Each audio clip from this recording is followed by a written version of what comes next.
Tell me, child of the void, when the sky burns and your brothers are nothing but ash, will you still whisper the Emperor's name? That is the first question every guardsman must answer. Though most never do. They scream it, they bleed it, they die with it torn from their throat. For in the endless empire of man, the Imperium that stretches across 1,000,000 worlds, faith is not a choice. It is a weapon. And the men and women of the Astra Militarum, the Imperial Guard, are its ammunition. Imagine a world where the stars themselves are war zones, where every sunrise might be your last, and every order is a sentence passed by distant hands that will never know your name. You wouldn't survive a day here, not because you lack courage, but because courage is meaningless when the universe itself wants you dead. The God doesn't fight wars. They are wars, endless rivers of flesh and will, marching beneath banners older than memory. Every regiment a reflection of some forgotten world, frozen tundras, toxic swamps, irradiated wastes, and each soldier molded by their planet's cruelty long before they ever face the enemy. On the world of Karsis IV, the soil is black glass from orbital bombardments that happened centuries ago. The 117th Carsian Infantry was born there. Children play among the craters until they are old enough to hold a lasgun. Then they're herded into transports and sent to die for the Emperor. By the time they reach their first battlefield, they've already buried half their youth beneath radioactive sand. Their commander, Colonel Veron Holt, once said there's a moment before every battle when the world falls silent. No wind, no distant thunder of artillery, just the sound of your own heartbeat and the prayer beads rattling in your palm. That's when you understand what the God truly is, not soldiers, but believers armed with desperation. When Holt's regiment landed on the hive moon of Darcine, the air was thick with chemical fog. The enemy, renegade Mechanicus forces, had fortified the ruins with stolen war machines. The first wave of guardsmen was erased within minutes. The second wave advanced over their corpses. By the time the third arrived, the ground was so thick with blood that boots slipped with every step. But they kept going. Not because they wanted to, because to stop was heresy, because to disobey was worse than death. There is no glory in the Guard, only duty, and duty demands sacrifice. Each morning before the advance, the priests march through the ranks, chanting the litany of endurance. Pain is the proof of devotion. Fear is the echo of the weak. The men repeat the words until they no longer mean anything, until the syllables dissolve into rhythm, something to cling to as they charge machine guns with bayonets and blind hope. You think you could do that? You think you could breathe in poison, eat rats roasted over Prometheum fires, and sleep beside the bodies of your friends because there's nowhere else to go? You wouldn't last a day, but the Guard does. Somehow they always do. On Krieg, a world buried in eternal ash, the Death Corps dig their trenches not for protection, but as graves waiting to be filled. They wear masks to hide what centuries of nuclear winters have done to their faces. They speak little, laugh never, and fight like ghosts who already know they're dead. One trooper wrote in his field journal before the siege of Vrax, "We are not men. We are penance made flesh." When the order came to charge across the no-man's land, the Kriegers did not shout. They did not hesitate. They rose in silence, a wall of grey and bone white, and advanced through artillery fire so dense that daylight became a flickering memory. Some say that when the shells hit them, they didn't even scream. Across the stars on the jungle world of Catacon, the Guard takes another form. There, the planet itself is a predator. The trees bleed, the rivers digest, and the air carries toxins that melt lungs. To survive childhood is to become a weapon. So when Catacons join the Guard, they're not soldiers. They're apex killers wearing flak armor out of politeness. Sergeant Darren Vale once described his regiment's drop onto the death world of Vorsk. The moment their boots hit the mud, the ground swallowed a dozen men whole. The rest laughed, because it meant the Emperor's mercy had already taken its due. By nightfall, they were skinning Tyrannid scouts and cooking them over promethium. Vale said it tasted like victory and rot, both necessary flavors of survival. To the off-worlders who fight beside them, Catechans are monsters. To the Catechans, everyone else is already dead. But whether they come from irradiated wastelands, toxic jungles, or hives so dense that sunlight is myth, the story is always the same. Billions of lives thrown into the fire so that one spark of the Imperium's light might remain. And somewhere, high above the battlefield, a commissar watches. Cloaked in black, bolt pistol at his side, eyes cold as obsidian. His duty is not to win battles. His duty is to ensure no one forgets why they fight. When a soldier breaks, he is shot. When an officer hesitates, he is executed. When an entire regiment falters, the commissar calls for orbital cleansing. The Emperor protects, but only those who never doubt. In one campaign on Helix Prime, Commissar Aaron Voss ordered an entire company executed for retreating from a demon incursion. The screams lasted hours, echoing through the trenches like a hymn of despair. The next day, the surviving battalions held their ground against impossible odds. Some called it victory, others called it madness sanctified. And yet, amidst this horror, there are moments of strange beauty. A soldier kneeling beside a fallen comrade, pressing an Aquila badge into the bloodied chest before moving on. A Vox transmission whispering final prayers into static. The faint glow of lasfire illuminating faces so young they barely have the memory of peace. These are the fragments of humanity that the Imperium feeds upon. You can almost feel it, the weight of millennia pressing down, the whispers of the ecclesiarchy telling them their suffering fuels the Emperor's eternal flame. And so they endure. Not because they believe in victory, but because they cannot imagine a world without struggle. To live in the Guard is to die 1,000 deaths before your body ever falls. Every friend lost is a reminder that faith must not falter. Every sunrise is a command to keep marching. And every breath is a prayer, spoken or not, that the Emperor still listens. There are rumors, of course. Stories whispered in the dark corners of troop transports when the ship's lights dim and the void hums like a living thing. Stories of regiments abandoned by command, left to fight for years on worlds forgotten by the Administratum. They say some went feral, worshipping the dead, carving new gods from rust and madness. Others claim that not all guardsmen fight for the Emperor, that some fight against him now, their faith twisted into something unspeakable. The Departamento Militarum denies it, of course. They always do. But the truth in the Imperium is like smoke. It escapes through every crack, no matter how tightly sealed. On the outer rim of Segmentum Tempestus, there is a world marked as cleansed in Imperial records. No name, no coordinates, just a record of 12 million guardsmen deployed and none returning. Orbital pict feeds showed the planet burning from pole to pole, shapes moving in the inferno that no one could explain. Some say they saw banners of the Astra Militarum rising from the flames, not falling, rising. Perhaps it was heresy. Perhaps it was deliverance. Perhaps it was something far older than both. When the report reached Terra, the scribes sealed it under 10 layers of classification. The Inquisition purged the remaining data.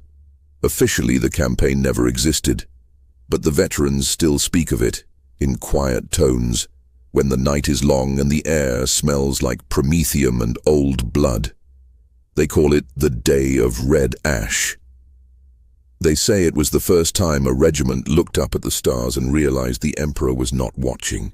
And somewhere, far from the golden light of Terra, far from the hymns and the banners and the promises, a lone guardsman still walks that dead world. His laser gun is cracked, his armor is scorched. The two-headed Aquila on his chest is half melted away.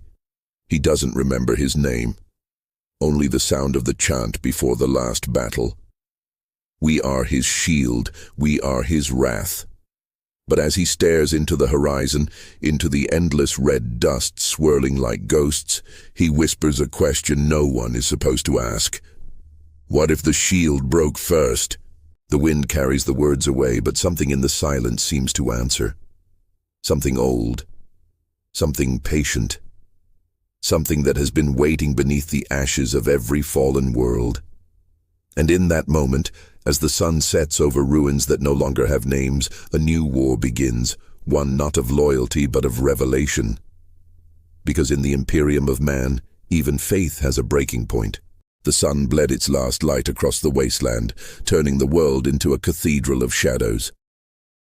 The lone guardsman stood where the dead wind hummed over the ruins, the dust swirling in muted halos around the bones of tanks and men. He had asked a forbidden question, and now the silence answered back, not with words, but with presence. It lingered like the gaze of something vast and unseen, something that had been waiting longer than faith itself. In the trenches far above this dying horizon, others still fought. The 812th Vostroyan had been entrenched for 19 months, their trenches collapsing into the corpses of the first 12 waves. Commissar Varin recited catechisms as he walked among them, his voice steady as stone, his eyes unreadable. When one soldier whispered doubt, just a whisper, Varin's bolt pistol spoke for the Emperor. The shot cracked the prayer mid-sentence, and for a heartbeat afterward, no one breathed. Then the chanting resumed, louder, stronger, faith enforced by terror. A priest watched from the parapet, his robe soaked in mud and blood. Confessor Malchior had once served in the grand basilicas of Hydrafur, but now he walked with the guard. His sermons were no longer about salvation, they were about endurance. Suffering, he said softly to the air, is how the Emperor remembers us. But when he closed his eyes, he saw not golden light, only endless black pulsing like a heartbeat beneath his prayers. At night, he heard whispers from the Vox units, static bending into voices that were not human. They spoke in liturgical tones, repeating fragments of the Imperial Creed twisted into mockery. He remembers you all. The words made the air vibrate, as though the Emperor's own breath was rusting. Malchior began to wonder if what they heard was divine, or something that had learned how to sound like divinity. In the command dugout, General Thane stared at the hololithic map, lines of blue and red flickering like dying stars. Entire divisions vanished overnight, replaced by gray voids marked "no signal." He sent reports to High Command, but the responses grew shorter each time. Hold the line, reinforcements en route, reinforcements never came. Thane's adjutant, a girl no older than 16, asked him once if the Emperor truly knew their names. He didn't answer. He only stared at the Vox receiver as if it were a relic of a god that had gone silent. Above the planet, the warships drifted like iron relics in orbit, their decks filled with the hum of prayers and the quiet terror of inaction. Captain Ardent of the Gloria Invictus had received a new order, exterminatus contingencies authorized. He hesitated. To burn the world would mean the death of millions of guardsmen still fighting below, but to disobey was to court the Inquisition's wrath. He locked himself in his quarters and reread the order by candlelight. The wax dripped like molten bone onto his hands. When he finally gave the command to his bridge crew, his voice shook once, just once. Down below, fire reigned, cities became suns, and the screams reached the heavens. The priests called it purification. The soldiers called it betrayal. In the smoldering aftermath, amidst the bones of mountains, the survivors found each other. Small bands of guardsmen, stripped of command, wandering through the ash. Their uniforms torn, their symbols scorched beyond recognition. They still carried their lasguns, but no one knew who the enemy was anymore. They fought shadows, hallucinations, and each other. One night, as they huddled beneath the remnants of a Militarum tower, a soldier named Rel whispered to his comrades, Maybe this was never about victory. Maybe it was about testing who we'd still worship when everything's gone. The others stared at him in silence. Then, without a word, one of them shot him through the throat. Not out of malice, but fear that his words might be true. On another front, the 23rd Mordian held a fortress against the encroaching dark. They had not received orders for 3 weeks. Their rations were gone. They boiled their boots for sustenance. Still, they stood in perfect formation every dawn, saluting an empty horizon. To them, discipline was worship. Dying on their feet was communion. But even among the Mordians, faith began to waver. A sergeant, pale and trembling, reported seeing the Emperor's visage in the smoke, a face weeping blood, mouthing something they could not hear. The chaplains dismissed it as exhaustion. But by the next day, half the garrison had carved the Aquila into their own flesh, believing they could make themselves seen again. Meanwhile, the ecclesiarchy ships in orbit broadcast a new sermon across all channels, a voice deep and resonant. The Emperor has not abandoned you. You have abandoned his image. It was said to be the voice of Cardinal Varus, who had died 50 years prior. The vox logs confirmed the signature. The living priests fell to their knees in awe. The soldiers only stared, unblinking, as the message repeated every 6 hours without end. On the burned world below, Confessor Malchior followed a trail of wrecked banners into the ruins of a chapel. Inside, he found the walls scrawled with prayers written in blood, not to the Emperor, but from him. Words like wounds, pleading, accusing. Why do you still fight? He fell to his knees, trembling. For the first time in his life, he could not speak a prayer aloud. At the same hour, far across the wastes, a dying Vox operator caught a faint transmission, coordinates and a phrase: "Red Ash lives." The signal came from the same sector marked cleansed decades ago. The operator reported it up the chain. The general dismissed it as a ghost frequency. But the rumor spread through the ranks like fever.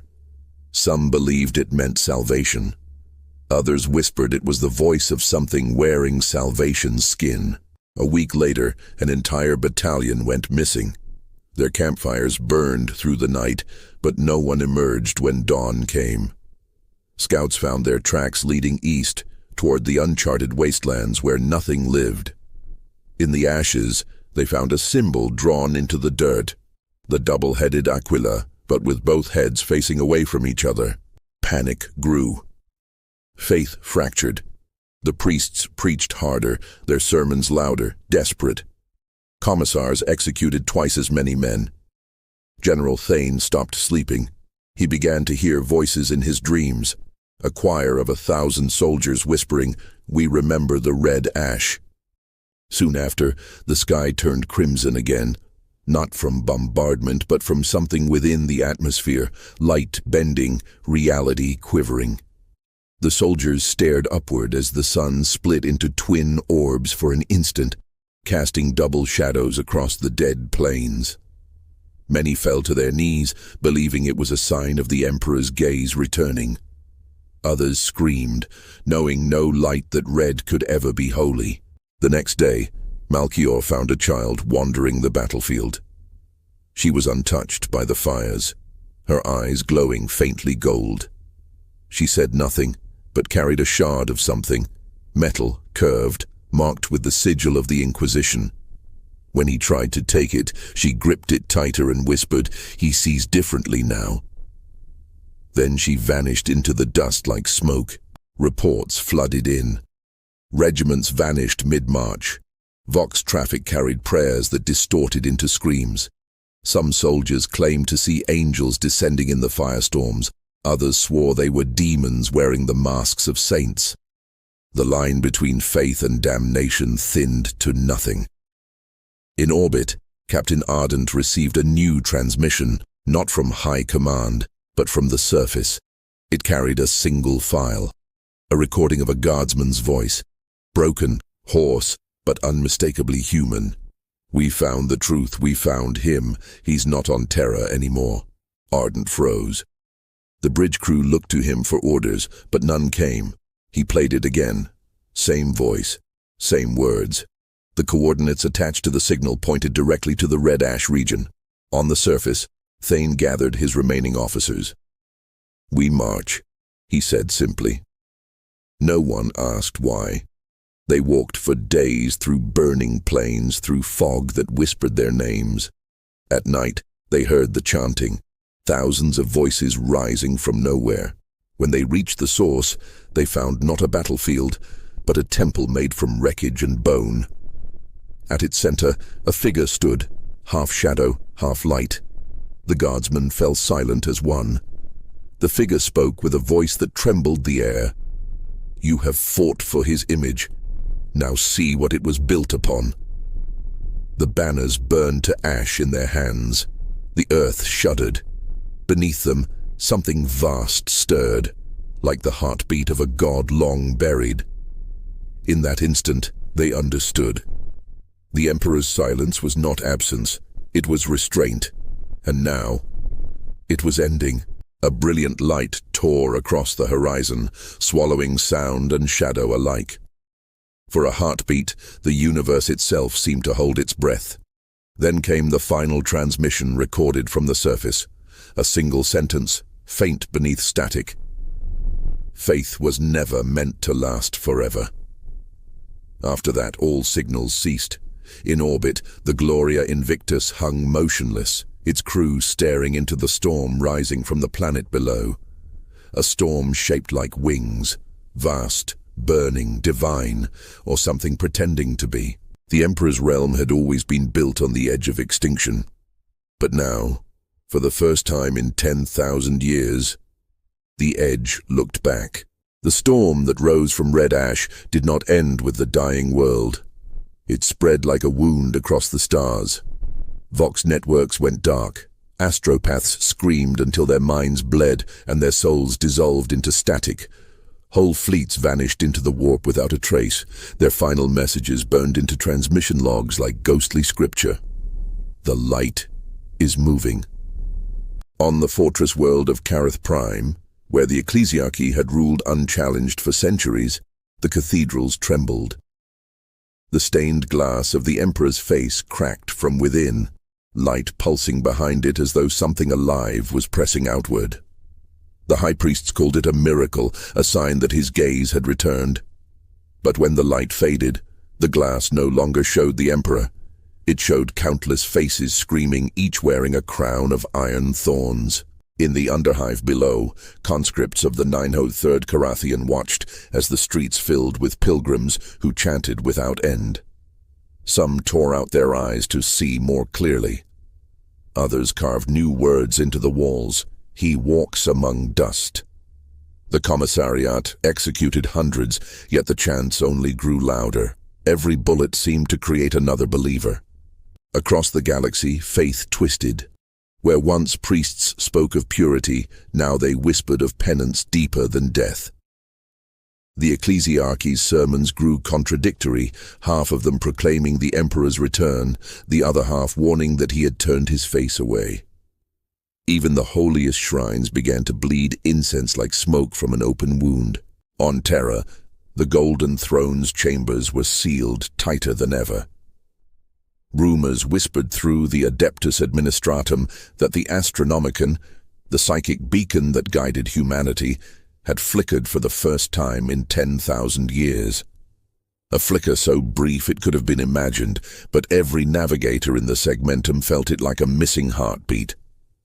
Far from the center, General Thane still lived, though none could explain how. His skin was burned, his mind fractured, but he walked among the ruins of Red Ash as if drawn by an invisible tether. He carried with him a fragment of the shattered Aquila fused into his palm. When he slept, he dreamed of cities burning backward, flames collapsing into buildings, screams turning into hymns.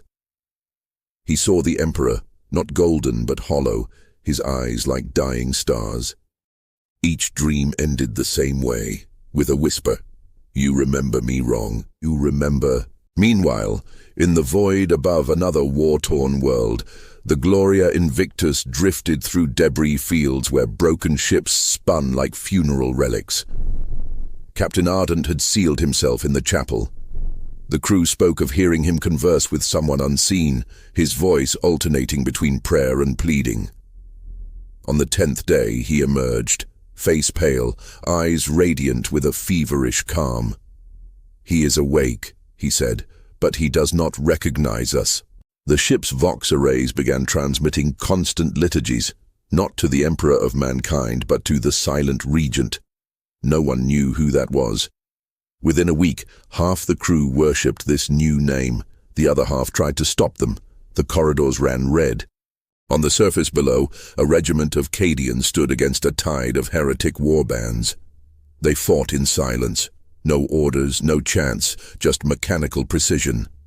But one by one their Vox channels began to fill with unfamiliar hymns. The same voice repeating, "He sees differently now." The same phrase spoken by the golden-eyed child before she vanished. When the Cadians finally broke through the enemy lines, they found not men, but guardsmen. The same regiment, same colors, same insignia. Their faces were twisted by radiation and war, yet unmistakable. They had been lost decades ago. Both sides stared at each other in horror before realizing they shared the same prayers. Then, as if guided by instinct older than fear, they opened fire. For 7 hours, 2 identical regiments annihilated each other under a blood-red sky. At the end, none could say which had been loyal. Confessor Malchior's pilgrimage led him to the ruins of Darsign's Hive Towers, where he discovered vaults sealed since the Horus heresy. Inside, beneath layers of rust and relics, he found something impossible. Mummified priests kneeling before altars, their tongues removed, their eyes replaced by fragments of gold. Upon their foreheads, words etched in High Gothic. He was never a god. Malchior fell to his knees, the scripture burning into his thoughts. If this was true, if the Emperor had not ascended by divinity but by defiance, then what had humanity worshipped for 10 millennia? He looked up at the hollow visages, their silent mouths frozen mid-prayer, and for the first time he felt not faith, but pity. The war worsened. On thousands of worlds, the Imperial Guard fractured into sects, some clinging to the old faith, others believing the Emperor had transcended humanity entirely. Civil wars erupted between regiments of the same banner. Chaplains blessed executions, commissars begged forgiveness before pulling the trigger. In one such rebellion, a young trooper named Mara Vale, a descendant of the infamous Catechan sergeant, found herself in command after her officers were slaughtered. She led her survivors into the catacombs beneath their burning hive, seeking refuge. There she discovered walls carved with murals older than the Imperium itself, men bowing before a figure of light that was not the Emperor, but something wearing his face. In one carving, the figure's mouth was open, and from it poured legions of faceless soldiers. The first guardsman, her second-in-command, whispered, "It's blasphemy." But Vale only stared and said, "Maybe it's memory." When they emerged days later, the sun was gone. The sky was filled with auroras that pulsed like veins of fire. Vox reports said the warp itself had begun to bleed through reality, spreading like infection. And within that distortion, voices called to the faithful, soft, sorrowful, almost human. He wants to come home. In the silence of the void, the Adeptus Mechanicus gathered in secret conclaves, decoding corrupted data from the Red Ash sector. The recovered transmissions showed impossible readings, a psychic resonance identical to the Emperor's, but scattered across multiple worlds. They concluded that his soul had fractured, dispersed through the warp during the Great Crusade, and was now reawakening in pieces. To reforge him would mean collecting those fragments. To leave them would mean facing what they might become. The ecclesiarchy declared this theory heresy of the highest order. Yet within days, inquisitorial kill teams were already deployed to investigate. Meanwhile, Malchior reached the Pilgrim's Gate, a massive portal leading into the void between sectors, built long ago to symbolize humanity's unity. There he found refugees, soldiers, priests, civilians, all marching in silence under banners stitched from burnt cloth. They called themselves the Remembered. They said they had seen the Emperor, not in visions, but in the faces of those who refused to die. "He walks through us," they said. "Each death is a step." Malchior joined them. For months they traveled world to world, spreading not the imperial creed but a new gospel. That the Emperor's divinity was born from human suffering itself. Wherever they went, chaos followed. Armies split, faith turned to frenzy. For the first time, humanity began to question whether their God was saving them or feeding on their despair. On the shattered remains of the Gloria Invictus, drifting through warp storms, Captain Ardent's body was found crucified upon the command throne. But his face was calm, peaceful. In his chest cavity, someone had placed a glowing shard of metal, pulsing like a heartbeat. Vox records recovered later contained his final words. "He is not who we thought. He is what we made." That message spread like fire. Across the galaxy, entire systems declared schism. The Astra Militarum was no longer one army but 1,000 sects, each proclaiming their own version of truth. Some worshipped the Emperor as man reborn, others as divine ghost, others as a storm that would one day consume them all. The Inquisition tried to silence them, but even its agents began to question their oaths. On Red Ash, where it had all begun, something stirred beneath the crust. The tectonic plates shifted, revealing an abyss glowing with unnatural light. Orbiting augurs detected structures, vast cathedral-like caverns, older than recorded history. Within them, silhouettes moved. General Thane returned there, drawn by visions that haunted his waking mind. As he descended into the abyss, he found walls carved with billions of names, the dead of every guard regiment that had ever fought. At the end of the tunnel stood a mirror of black glass. His reflection was not his own. It wore his face, but behind its eyes burned a familiar radiance. "Do you understand now?" the reflection said, voice deep as the void. "He never left. You just forgot where to look." Thane reached out, trembling. The glass rippled like water and swallowed him whole. The following day, every planet in the sector experienced a simultaneous psychic pulse. No violence, no chaos. Just silence. Then, across every vox, came a single phrase: "The Guard endures." When the silence faded, those who survived swore they felt something within themselves, like a heartbeat answering their own. And in the depths of the warp, where forgotten prayers drift like ash, something immense stirred, neither god nor man, but both. Its voice rolled through eternity, soft, mournful, resolute. "I remember now." The galaxy shuddered. The Astronomicon flared brighter than ever before, but its light was not gold, it was crimson. The Emperor's light had returned. Only it was no longer his alone. The crimson light spread like a contagion across the stars. It did not burn, it bled, seeping through void and matter alike, painting the hulls of warships and the faces of the faithful in shades of living dusk. Some fell to their knees, weeping with joy. Others tore out their eyes, unable to bear the color of revelation.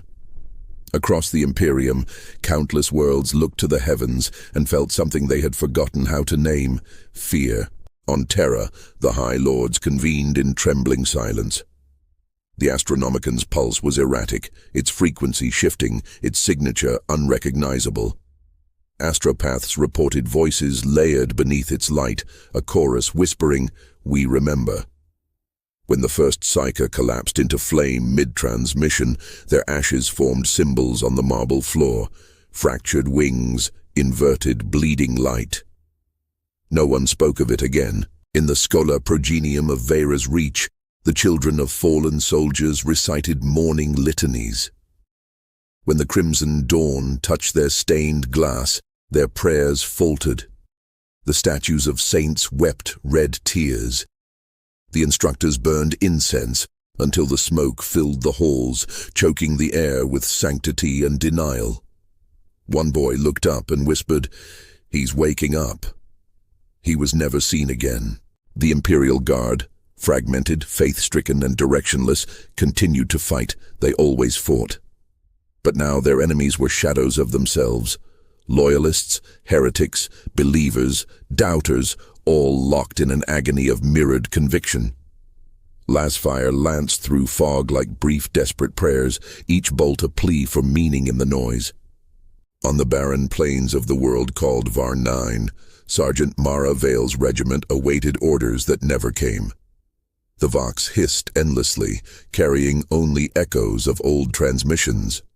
She watched her soldiers dig trenches in the red soil, though there was no enemy in sight, only the sound of distant thunder and the smell of ozone.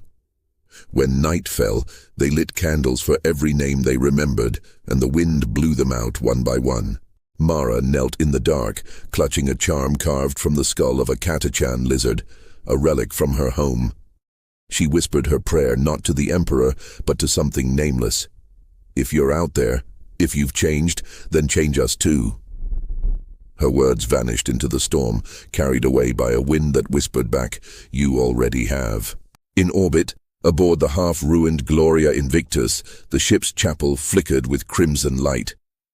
The crew gathered in silence, heads bowed before a shattered statue of the Emperor. Where his face had been, light now poured through a crack in the metal, forming something almost human in shape, but not in mercy. The ship's chaplain, once a man of unshakable devotion, began to laugh. A hollow, gentle laugh that echoed through the decks like prophecy. "He's remembering too much," he murmured before placing his bolt pistol beneath his chin. The gunshot sounded like punctuation in a dying sermon. Down below, on a ruined continent littered with relics, Confessor Malchior led what was left of the remembered toward a cathedral buried beneath the sands. They walked through storms of glass and lightning, each step leaving footprints that glowed briefly, as though the ground itself tried to recall their presence. Malchior no longer prayed aloud. His faith had become something internal, half faith, half wound. When they reached the cathedral, its doors hung open as if waiting. Inside they found a mural older than the Imperium itself, a vast depiction of a man wreathed in light standing before an army of shadows. But the man's face was split in two, one side radiant and serene, the other hollow and skeletal. Below it, words carved in forgotten tongue read, "He divided himself to save us, and in doing so, became less than whole." Malchior fell to his knees. He saw the truth not as blasphemy, but as sorrow. Humanity had not been abandoned. They had been fragments of a broken god cast adrift in his memory.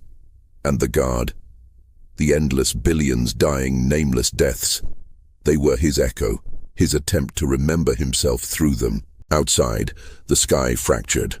Lightning struck in silence, illuminating the wastes. The air trembled with psychic resonance. The crimson light intensified until even the shadows glowed. Across the sector, machinery stopped working.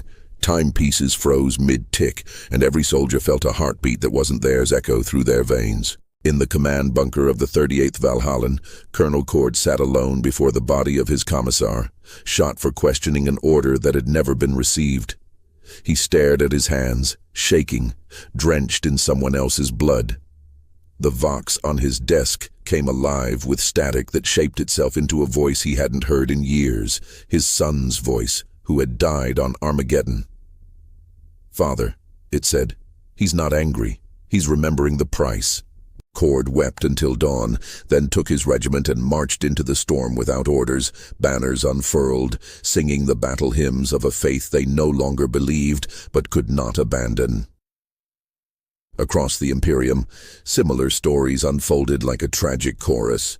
Regiments vanishing into the void, fleets refusing recall orders, priests reciting new litanies beneath burned icons. The crimson light connected them all, threading through their dreams, weaving one thought into every human mind. You are me, and I am still bleeding, and I am still. On Mars, the Fabricator General of the Mechanicus decrypted the final layer of the Red Ash data archives. What he found changed the foundation of everything. Hidden beneath encrypted code was not heresy, but a blueprint, a design for the Golden Throne itself, written not as a machine but as a map of the Emperor's divided psyche. It revealed something horrifying. The throne had not been sustaining him. It had been feeding on him. The discovery spread through the priesthood like plague. Tech priests fell into silence, circuits humming with fear. Some fled to the outer moons, whispering that if the throne failed now, what would rise might not be divine at all, but free. And in the void beyond Mars, something vast stirred. A ripple in the warp, like the exhalation of a being long asleep. Its wake bent the light of stars, its hum resonated through the hulls of passing ships, and psychers across the Imperium fell to their knees, whispering one name again and again, though they didn't know why. The Emperor. But not as they had known him. He was coming, not to save, not to judge, but to remember. On Varn 9, Mara Vale felt the first tremor. The ground shifted beneath the trenches, splitting open as crimson fire erupted skyward. The soldiers screamed, not from fear, but from recognition. The light didn't burn them. It showed them everything they had forgotten. Every fallen comrade, every order followed, every lie believed. They saw themselves in the endless chain of humanity's suffering, and for the first time, they understood that they were the Imperium. And then came the voices, hundreds, thousands, rising from the soil, from the ashes, from the air itself. The dead were speaking, not as ghosts, but as memory. You carried us, they said. Now carry him. Mara looked toward the horizon and saw it, a figure forming from the storm, walking through fire and ruin. Neither man nor God, but both. His armor was cracked, his eyes aflame with sorrow. With each step, the world trembled. Her soldiers fell to their knees, but she remained standing. If this is you, she whispered, what have we become? The figure stopped. The storm around him froze as if waiting for breath. Then his voice filled the sky, calm and terrible. You became what I could not. And in that single sentence, she understood. The Emperor had not risen to rule humanity. Humanity had risen to preserve him. The Guard, the faith, the endless sacrifice, it had all been his reflection, keeping his essence alive through their endurance. Every wound, every loss, every prayer had been pieces of him scattered across time. The realization broke her, not in despair, but in awe. She dropped her weapon, and for a heartbeat, the world went still. High above, on Terra, alarms screamed through the cathedrals of the palace. The Golden Throne was cracking. Its light pulsed in rhythm with the crimson storm spreading across the galaxy. Servitors burned out one by one. The Adeptus Custodes stood motionless, waiting for orders that would never come. And deep within that sanctum, beneath the mountain of mankind's faith, a single golden eye opened. The pulse of its gaze rippled through reality, freezing the warp, silencing every voice at once. Time itself seemed to shudder. Then, for the briefest instant before the universe could exhale, everything, faith, flesh, fire, silence, stopped. The storm had not yet broken, but when it did, history would never remember the difference between salvation and apocalypse. The throne screamed. Not with sound, but with the violence of a dying sun. Its light fractured, spreading through the palace like veins of molten gold tearing through marble and sanctity alike. The custodes fell to their knees, not in reverence but agony, as the psychic storm tore at their souls, unmaking the very oath that bound them. Every servo-skull in the sanctum burst like glass under pressure. The holiest of machines convulsed, bleeding data and incense. The air burned with faith unraveling into its opposite. In the storm's core, the Emperor sat unmoving, or perhaps he was already gone. His golden frame was no longer light, but shadow pretending to be holy. The sigils around him, etched by hands long dead, began to melt. Where prayers once rose, screams took their place. The Astronomican's flame, once the beacon of mankind, twisted inward, collapsing into a single pulsing wound in the void. Across the galaxy, ships lost their way. Fleets turned to drifting tombs, and through the dark, one word rippled across every soul still capable of hearing. Remember. On Varn 9, Sergeant Mara Vale felt it before the skies changed. The crimson fire above faded to black, and in that blackness, constellations she had never seen rearranged themselves like an ancient script retelling the end of time. The ground trembled. Her regiment clung to one another, blind, deaf, yet aware that something vast and knowing was watching them. She looked up and saw not the Emperor as a god, but as a man, tired, bleeding, infinite. His gaze passed over them like judgment rendered by memory itself. She screamed his name, but her voice dissolved into the wind. Around her, soldiers fell to their knees, tearing open their uniforms, pressing palms to their hearts, as if trying to offer their lives directly. The earth drank their blood, and where it touched, light returned, small, fragile, human. "He remembers us," one whispered before the storm consumed them. In the catacombs beneath the Imperial Palace, Confessor Malchior wandered through the ruins of faith. Statues lay shattered, faces eroded by holy tears. He carried the mural fragment he had taken from Varn 9, the divided visage of the Emperor, wrapped in blood-stained cloth.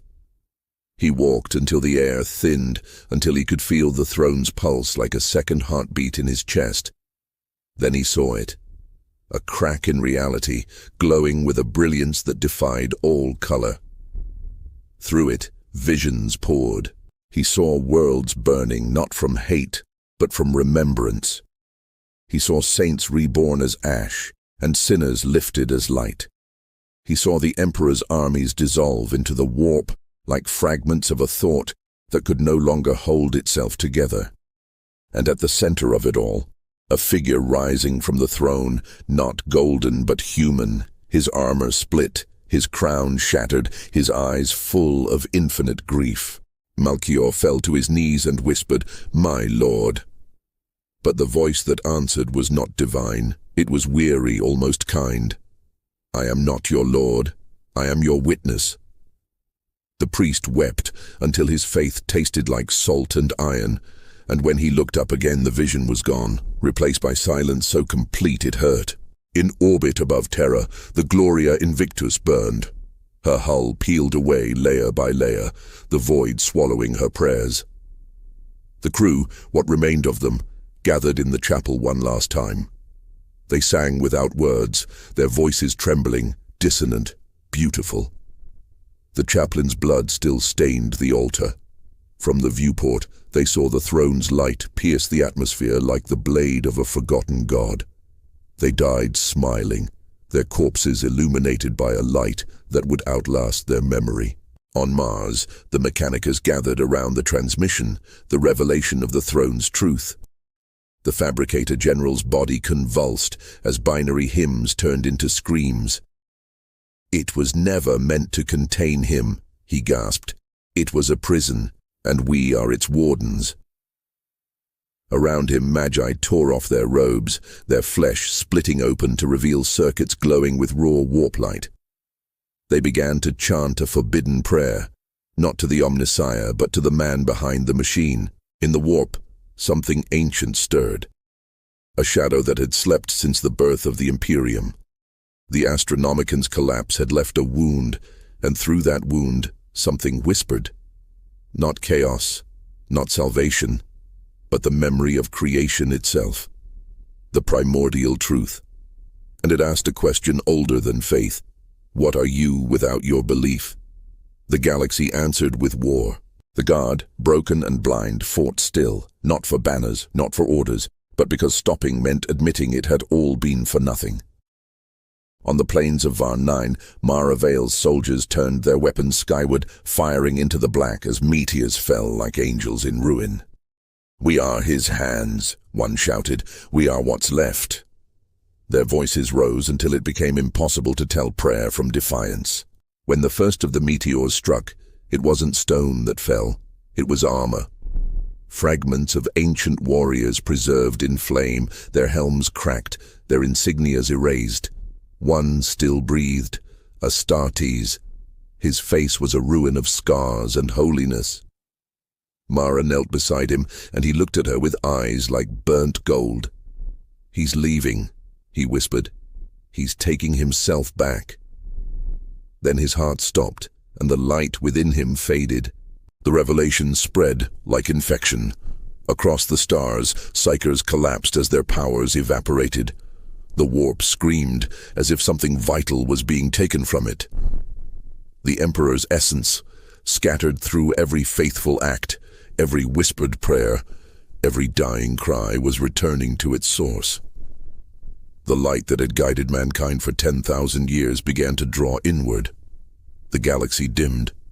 On Terra, the throne split open.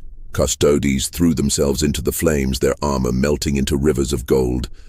The High Lords prayed until their tongues turned to ash, and from the ruin rose a sound, soft, steady, human. Footsteps. A man emerged from the storm, no longer radiant, no longer divine. His skin was pale as candle wax, his armor blackened by the memory of suns. In his eyes burned neither love nor wrath, but recognition. He looked upon Terra, upon the billions dying in his name, and he spoke only once. "I never asked for this." Every heart stopped, every thought stilled. For the first time in millennia, the Emperor's voice was heard not as thunder but as truth. He raised a hand, and the crimson storm folded inward, collapsing into silence. The Astronomicon went dark. For 3 minutes the galaxy ceased, then came the light. Then, not golden, not holy, white, endless. It surged outward from Terra like the pulse of rebirth. Ships frozen in the void reignited. Worlds scorched by war began to bloom with strange, impossible life. Yet for every world saved, another vanished, erased from memory, as if written out of existence by divine revision. Mara Vale awoke in the trenches, surrounded by silence. Her regiment was gone, the battlefield empty. Above her, the stars were new, unmapped, untouched. She clutched her lasgun, unsure whether to pray or scream. Then she heard it. A heartbeat, faint but steady, not her own. She followed it through the wreckage until she found a single relic, half buried in the mud. A fragment of golden armor, cracked and still warm. When she touched it, she saw flashes, the throne crumbling, the Emperor walking into light, and humanity kneeling not in worship, but in understanding. The memory faded, leaving only warmth in her palm. On the now silent Terra, Confessor Malchior stood before the empty throne. The air was still, heavy with absence.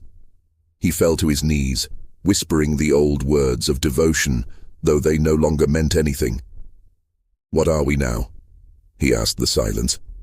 The silence answered with wind, and within that wind, faint and distant, came the sound of marching. Not of armies, but of humanity.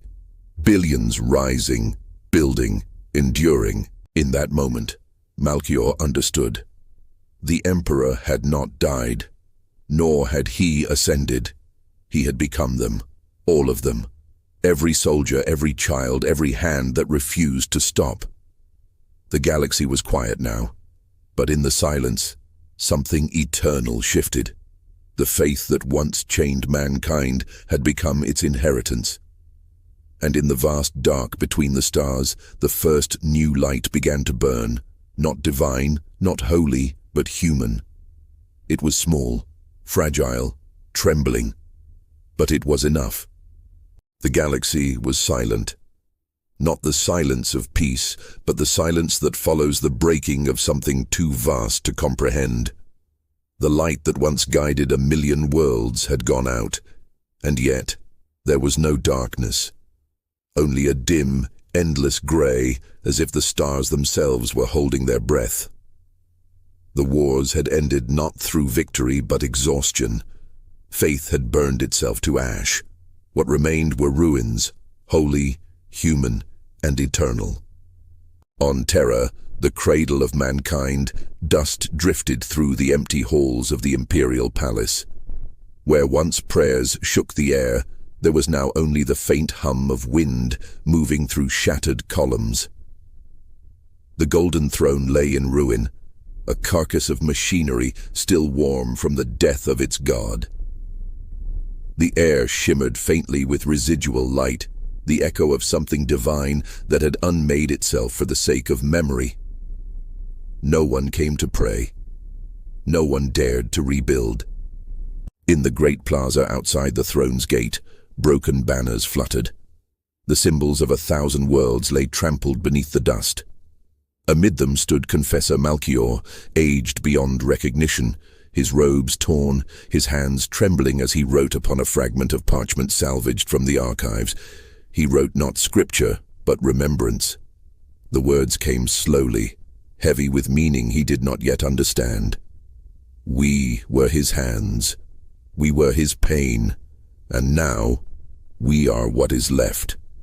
He paused, quill suspended above the page, as though the act of finishing the sentence would close the universe itself.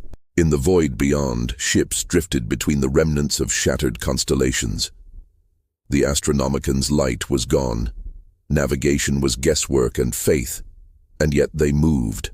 1,000 refugee fleets, carrying the remains of humanity's empires, searching not for salvation but for somewhere to begin again. The captains no longer spoke of the Emperor's will. They spoke of endurance, of the quiet courage to keep moving through a sky that no longer cared. On Varn 9, the trenches were buried under years of red dust. The bones of the guard lay half-submerged, their weapons rusted, their armor cracked and faded to gray. Mara Vale was gone, her name lost to the archives. But her lasgun remained, fused into the soil by the fire that had ended the world. When the wind blew across it, it made a faint hum, a ghost of the hymns once sung before battle. To those who passed by, it sounded almost like breathing. Children were born on that world again. Not soldiers, not zealots, just children. They played among the ruins, their laughter echoing where once the roar of war machines had ruled. They asked their elders who had built the broken fortresses and why the statues wept stone tears. And the elders answered not with certainty, but with stories, of a time when men believed so fiercely that belief itself became real. On Mars, the forges were cold. The Mechanicus had fragmented into wandering sects, carrying fragments of data, relics, and half-remembered prayers to the machine god who no longer answered. In the hollow temples of steel, sparks still danced faintly in the dark, as if some unseen hand refused to let the flame die. The Fabricator General's throne was empty, but his final transmission echoed through the data streams, words carried by static across eternity. He was never a god. He was a memory of what we wished to be. And so mankind began again. Not as conquerors, not as worshippers, but as survivors of themselves. Worlds once devoted to war now turned their hands to rebuilding. Cities rose upon the skeletons of cathedrals, crafted from the ruins of faith and the remnants of old devotion. People spoke in whispers of a man of gold who had walked among them and given everything to remind them of their humanity. But no one built new statues. No one crowned him anew. In the deep archives of Terra, Malchior's final writings were sealed in glass and forgotten. Millennia would pass before they were found again by those who no longer knew the name of the Emperor. His last entry read, "We thought we served him, but it was he who served us, bearing the weight of our fear so that we might learn to live without him. He was never meant to rule, he was meant to remember." Across the void, stars flickered, slowly, carefully, as if the universe itself mourned the passing of something irreplaceable. There was no divine wrath, no cataclysmic rebirth, only quiet. Only the slow turning of a galaxy learning for the first time how to exist without its god. Yet the memory of him lingered, in the way soldiers still saluted before they slept, in the way mothers whispered blessings to their children before sending them into the world. Faith did not die. It changed shape. It became smaller, more human, more kind. On a nameless moon orbiting a forgotten world, a single flame burned within a ruined chapel. Before it knelt a lone figure, wrapped in ragged robes, their face hidden. They did not pray. They simply sat, watching the flame dance in the dark. After a long time, they spoke, softly, as if to the flame itself. "He's still here, isn't he?" The flame flickered in response, neither denial nor confirmation. And somewhere, in the quiet between galaxies, something vast stirred, not as a god, but as an echo. The memory of humanity itself, drifting in the void like the last breath of a dying sun. It did not seek to return. It simply watched, content in the knowledge that the species it had once guided now walked on its own. The universe had changed. The Emperor was gone, but his reflection remained in the kindness of strangers, the courage of the forgotten, the simple act of choosing life in a place where death was once worshipped. And though the stars were colder now, they shone clearer, unclouded by devotion's fire. A remembrancer, perhaps the last, sat within the ruins of a library, surrounded by silence. He wrote these final lines on parchment yellowed by time, his ink made from the ashes of the last great war. "We were born in the shadow of a god, and we spent 10,000 years trying to prove we deserved his gaze. In the end, he looked away, and we learned how to see ourselves." He laid down his quill and gazed toward the distant horizon where the sun rose over the bones of Terra. It was smaller than he imagined, fragile, beautiful. He smiled faintly, whispering to no one. Maybe this is what he wanted all along. The wind moved through the ruins like a hymn with no words. The air smelled of dust and beginnings. The remembrancer closed his eyes and listened. Somewhere beyond hearing, a heartbeat pulsed, steady, human, infinite. And for the first time in the long, haunted history of mankind, the universe did not echo with the sound of war. It echoed with life. But in the silence, a question lingered, one that no scripture could answer, no empire could contain. When gods die, do they vanish? Or do they finally become one with the mortals who loved them too much to let them go? The stars did not reply. They only burned. And so ends the tale of the Emperor and his children, neither divine nor damned, but eternal in their striving. The Imperium is gone, but humanity remains. Not perfect, not pure, but free. If this story moved you, if the echoes of his sacrifice still stir within your heart, then remember the words that endure beyond empires, like subscribe, and share this tale so that others may remember the cost of faith, the price of survival, and the light that still burns in the dark. Leave your thoughts in the comments below and let the chronicle continue.